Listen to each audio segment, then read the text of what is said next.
সর্বশেষ প্রতিযোগী হিসেবে মঞ্চে ডেকে নিচ্ছি নরসিংদীর প্রতিযোগী শিবলি সাদিককে। হাফেজ শিবলি সাদিক এবারে মঞ্চে আসছে।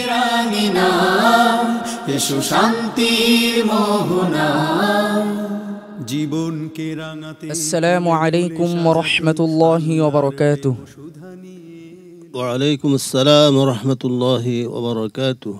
আউযু বিল্লাহি মিনাশ শাইতানির রাজীম। كتب عليه أنه من تولاه فأنه يضله. أعوذ بالله من الشيطان الرجيم.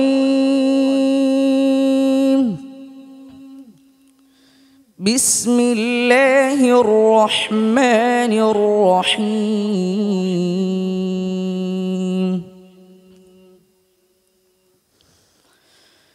كتب عليه أنه من تولاه فأنه يضله ويهديه إلى عذاب السعير. يا أيها الناس إن كنتم في ريب من البعث فإنا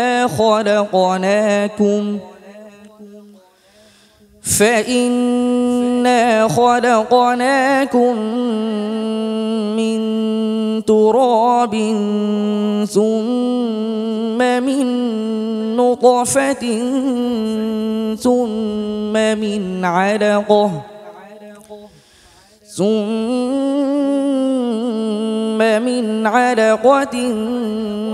ثم من مضغة مخلقة وغير مخلقة لنبين لكم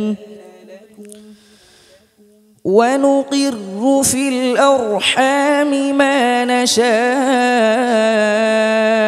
إلى أجل مسمى ثم نخرجكم طفلا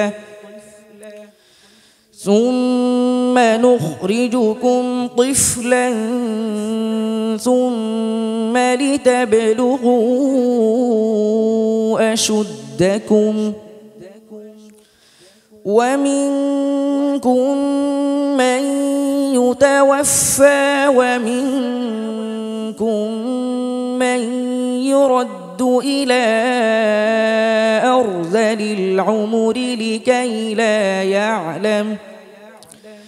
لكي لا يعلم من بعد علم شيئا وترى الأرض هامدة فإذا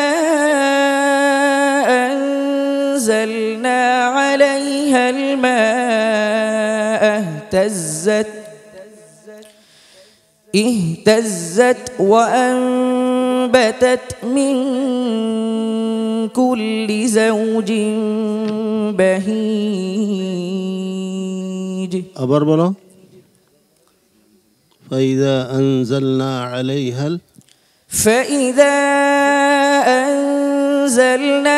عليها الماء اهتزت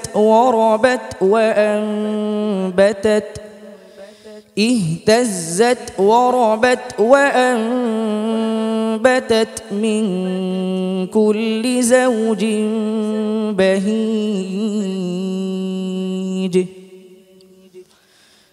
ذلك بأن الله هو الحق وأنه يحيي الموتى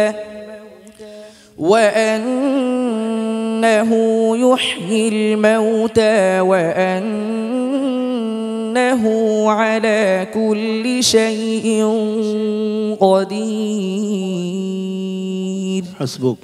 صدق الله العظيم. মাশাআল্লাহ। শিবলি সাদিক, তোমার তিলাওয়াত শুনছিলাম, উস্তাদজির কাছ থেকে জেনে আসি শিবলি সাদিক কেমন করলো আজ। আরো সতর্ক থাকতে হবে ইনশাআল্লাহ, খুব হিম্মত সাহস নিয়ে পড়তে হবে, খুব বিচক্ষণের সাথে পড়তে হবে, যেন কোনো রকমের সমস্যা না হয়, সেদিকে সতর্ক থাকা উচিত। ইনশাল্লাহ এগিয়ে যাও, আল্লাহ তাআলা তোমাকে সামনের দিকে যেন আরো ভালো করতে পারো সেই তৌফিক দান করেন, আমিন। মোহতারাম আবু ইউসুফ, ওস্তাদজি যে পরামর্শগুলো দেয় এটা তো শুধু দেওয়ার জন্যই নয়, যদি আমল করা না হয়, আন্তর্জাতিক মানের তেলাওয়াত তুমি করতে পারবে, এটা আমি আমার আত্মবিশ্বাস। পারবে না ইনশাআল্লাহ? জি ইনশাআল্লাহ। মোহতারাম শেখ ফখরুল হুদা, রার তোমার তকরার হয়ে যায়, সিফতে তকরির এটা প্রকাশ পেয়ে যায়। আমরা আগে বলেছি, এটা আরবি কিতাবে লেখা আছে যে তু ওরাফুল ইতুজতানাব, রার এই সিফতে তকরিরটা শিখতে হয় এটার থেকে বাঁচার জন্য, এটা খেয়াল রাখবা। মাশাআল্লাহ তোমার তেলাওয়াত খুব সুন্দর হয়েছে। সম্মানিত অতিথি জনাব মির্জা সায়েমুর রহমান। শিবলি সাদিক, তোমার তেলাওয়াত চমৎকার হয়েছে, তো তোমাকে আরও মেহনত করতে হবে। হুজুর যে পরামর্শ দিয়েছেন সেই পরামর্শ অনুযায়ী তোমাকে সঠিক রাস্তায় আসতে হবে। মোহতারাম মেহমান জনাব আওরঙ্গজেব হাওলাদার, যতটুকু ত্রুটি তোমার ভিতরে আছে ভবিষ্যতে ত্রুটি আর হবে না, সামনের দিকে তুমি এগিয়ে যাবে, চেষ্টা করলে অবশ্যই তুমি সফল হবে। পাশাপাশি বরিশালের উজিরপুর থানার গুঠিয়া ইউনিয়নের এই অজপরা গায়ে পিএসপি কোরআনের আলো এই বিশাল প্রতিযোগিতা এই গ্রাম পর্যায়ে যে আসছে, এজন্য আমাদের এখানে যিনি আমাদের এই সুন্দর মসজিদটি করেছেন, এই ব্যক্তির এই মসজিদ করার জন্যই এই জায়গাটা আজকের এখানে আপনাদের পছন্দ হয়েছে। সেজন্য যিনি মসজিদ করেছেন তার দীর্ঘায়ু, সুস্বাস্থ্য এবং পিএসপি ফ্যামিলি এবং যারা স্পন্সর করেছেন তাদের সকলের সুস্বাস্থ্য ও দীর্ঘায়ু কামনা করছি। মোহতারাম মেহমান জনাব মির্জা শাকিরুর রহমান। মাশাআল্লাহ, আলহামদুলিল্লাহ ভাইয়া, তুমি তেলাওয়াত খুব সুন্দর করেছো। আল্লাহ তোমাকে কবুল করো এবং বড় কারি হওয়ার তৌফিক দান করো, আমার দোয়া রইল। শিবলি সাদিক, কিছুক্ষণের মধ্যেই ফলাফল চলে আসবে, তোমার জন্য শুভকামনা রইল। আসসালামু আলাইকুম ওয়া রাহমাতুল্লাহি ওয়া বারাকাতুহু।